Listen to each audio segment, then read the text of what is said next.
I learned a significant amount from building this project.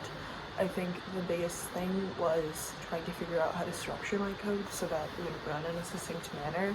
I think I went through a lot of iterations where things were running, but they weren't running in the order that I wanted. So I think my biggest challenge was trying to figure out how to make the interact the most user-friendly as possible, so that it wasn't running in a clunky way where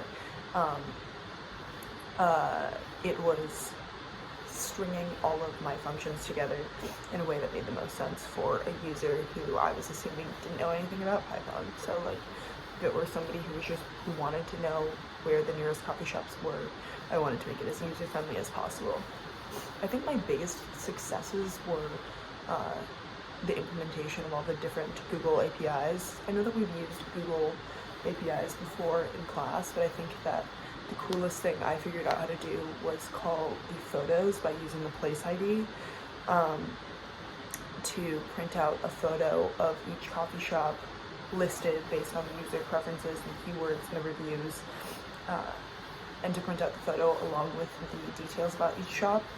I attributed that to my biggest success because we hadn't done anything like that in class ever before, so I wasn't really sure if Jupyter Lab had the capabilities to print out photos, and if so, what they would look like, and as well as the accuracy, because all of the photos printed for each coffee shop are photos of those coffee shops, which I didn't know was possible. I think what I would need to change moving forward would be making the program more user-friendly to international locations. Obviously the map does not work for international locations, and I can't perform sentiment analysis on text in different languages. So like if your keywords are cozy, if you want a coffee shop in Japan, it's not going to work because the text of the reviews for coffee shops in Japan is going to be in Japanese. So I think I would need to change that moving forward, and I would make the program maybe more user-friendly to those international locations so that it could work anywhere in the world for any person, and would be very applicable for like if you were traveling and wanted to get coffee in a new location and didn't know what was around. If I had more time, I think that this would be the biggest thing I would do. I also think if I had more time, I would implement directions to the locations better. Right now, I have it set so that the program can pull up the different coffee shops on the map, and you can click on each coffee shop that is outputted for your keywords and location and radius, and see how long it would take to drive there, but it doesn't show directions, and it doesn't print out like how you would get to the shop.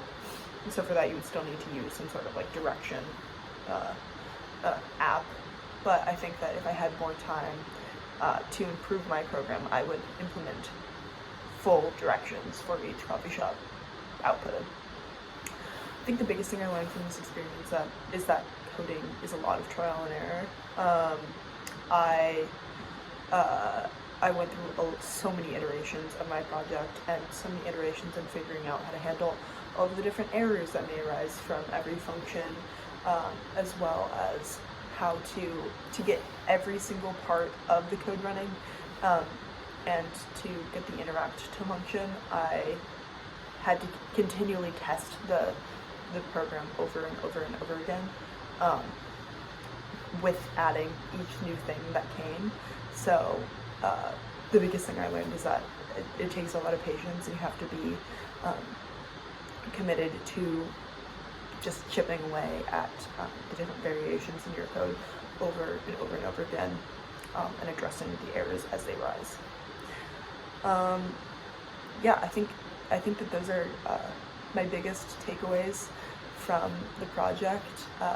I had a lot of fun doing it, and I'm very proud of my coffee shop finder.